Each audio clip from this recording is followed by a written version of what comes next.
Welcome to the Butterfly Effect. I'm Chris Horner. This is the 100th video on the channel. Remember to hit the like and subscribe button if you guys like the content.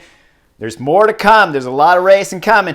Today's race is Tirreno Adriatico Stage 3. We've seen the big favorites already winning, with Wout van Aert winning Stage 1, wearing the leader's jersey today. Julian Alaphlippe getting some redemption, winning Stage 2.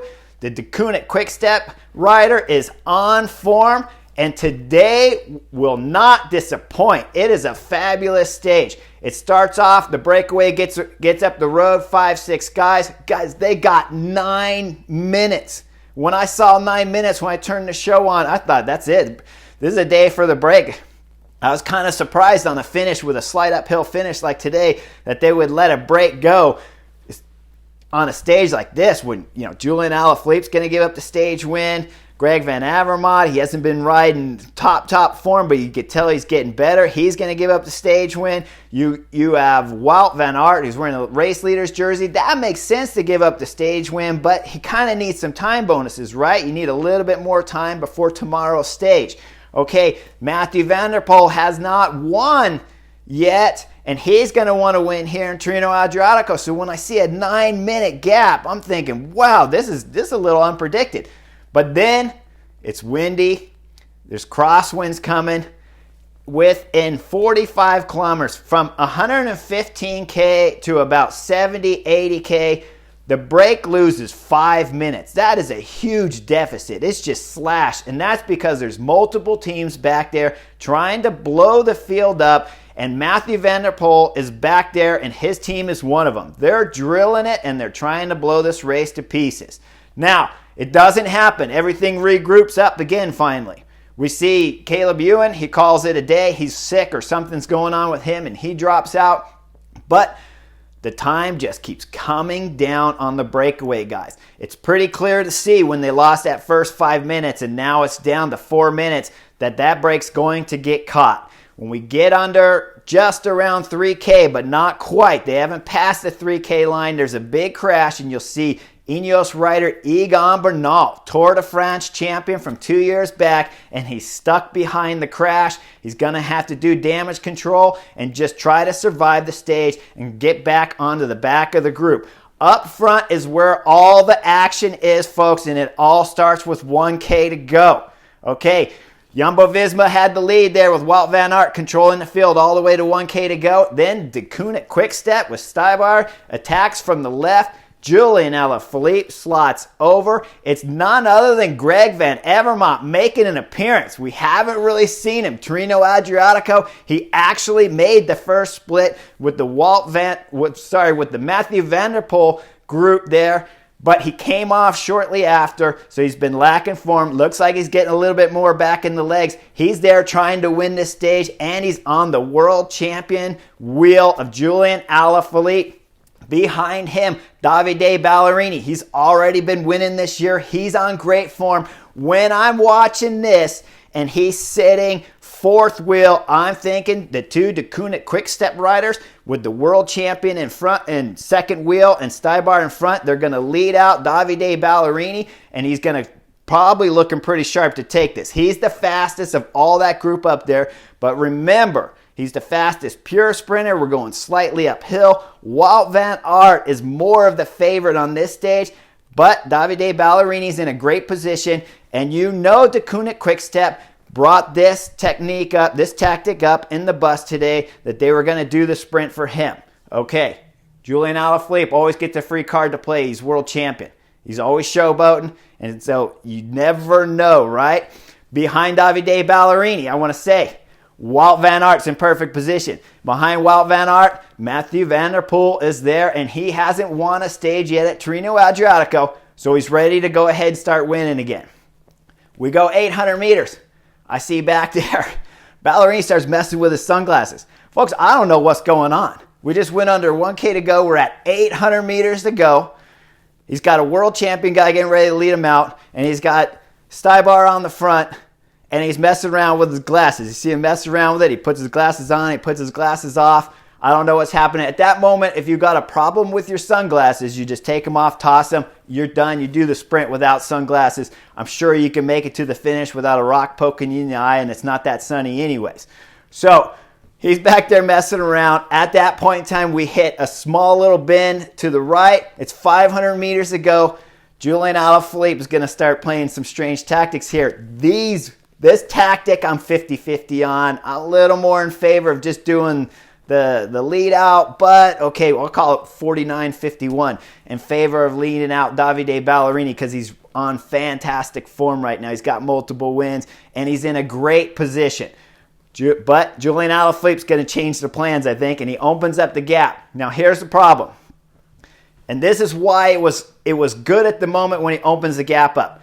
Stybar is down on GC. He's 45, 50 seconds back on GC. Wout van Aert does not have to chase the Deceuninck Quick-Step rider if he wants to just defend his jersey. Okay, it's not important for him to close that gap. He can let the Deceuninck rider take that win. Instead, he hesitates a moment. That gap gets a little bit big, but then Wout decides, I'm going to close it. I'm going to win this stage. And he does a big hit. When he does, he comes around Davide Ballerini, and of course, Alaphilippe, who opens the gap, but he has Mathieu van der Poel on his wheel. He's doing a big close from 500 meters all the way to basically about 200, 300 meters. So he's done 250 on the front, and that is a lot of time in the win when you have Mathieu van der Poel on your wheel, okay? Now I want to point out right here at this exact same moment, Julian Alaphilippe not only opened up the gap and caused the bit of a slow and then the hard acceleration. That's going to be rough on his teammates, sprinter teammate Ballerini, who I thought they were going to lead this out for. Now Ballerini has to slow down and he has to do a big acceleration. Sprinters do not like that. They really like to just keep it smooth and do a big hit to the line. Not only does that cause that slow for Ballerini, but Julian Alaphilippe actually gets in the way and opens up a gap on Ballerini, and now Ballerini has to come around Julian Alaphilippe and close up to the wheel of Greg Van Avermaet, Mathieu van der Poel, and of course Wout van Aert. Now guys, it's hard to even stay on a wheel such as Wout van Aert, but to actually close a gap and come back, you're asking for a big, tall order and then have to come around and do the sprint. Wout van Aert catches the leader. He catches the Deceuninck Quick-Step rider and just punches it and stays on the gas. Mathieu van der Poel hits out at about 125 meters to go. At the same time that Wout van Aert starts his sprint, Mathieu van der Poel, of course, has been sitting on for about 250 meters, if not 300. He's got good legs. He jumps. He celebrates at the line. Takes that freeze frame because he's going to be, that's a keeper, right? Right on the side, you got Wout van Aert. You drop the world champion back there, Julian Alaphilippe, and you have Davide Ballerini sitting behind you in the picture too. So he's got time to pose because he was absolutely something special today. Now, Deceuninck Quick-Step. Let's get back to Julian Alaphilippe because you can't just let him off the hook, right? Davide Ballerini might be a little upset when they're having dinner tonight because he was in a perfect position, sitting fourth wheel right behind Greg Van Avermaet. If everything had stayed smooth, when you look at the pictures and you watch the video, Davide Ballerini is gaining all the way to the line on Wout van Aert and Mathieu van der Poel. To gain on them in that position and be in the win when you had to come around your teammate that opened the gap, Julian Alaphilippe, and gaining on two of the best riders in the world. No one's going to argue with me on that. These two riders are fantastic. When he's gaining on them all the way to the line and gets third back on their wheel, you got to believe undeniably that he had a legitimate chance of winning today's stage if it went to the team tactics plan and the bus this morning. Julian Alaphilippe went rogue, and we're going to find out. Hopefully, we probably won't find out, but it would be nice to find out what the real story was in the tactical game going in today's stage before it started in the Deceuninck bus. So for me, Julian Alaphilippe, when he opened the gap, you could be a superstar there, of course, with Stybar winning, and you could see where Wout van Aert would let him go. But you got to remember, here's the key thing when you're watching Julian Alaphilippe open up the gap to his teammate. Stybar's not a threat for the GC. But Wout van Aert needs time bonuses, and he needs time bonuses on Tadej Pogacar, the UAE Team Emirates rider. Tomorrow, epic climb. They use this one all the time. It's Prati di Tivo climb. I did it in 2012 when I won the jersey here. I had to defend on this climb. It is very hard and steep. So Wout van Aert knows that he needs as much time bonuses as he can get. So when he's looking at that gap to Stybar, yes, he can let that go, and that's not a threat for his GC, but it is a threat on the time bonuses that he needs for tomorrow's stage in order to be able to stay somewhere near last year's Grand Tour champion at the Tour de France. I mean, we're talking about Pogacar. He can time trial, he can climb. So Wout van Aert's thinking, I need time bonuses, I need time bonuses, I need time bonuses, I got to gamble. But he's gambling with Mathieu van der Poel on his wheel, who's also a threat for GC. It pays off in the end. Wout van Aert finishes second, keeps Mathieu van der Poel close, stays in the race leader's jersey, and gains time on the UAE Team Emirates rider, Tour de France winner, Tadej Pogacar.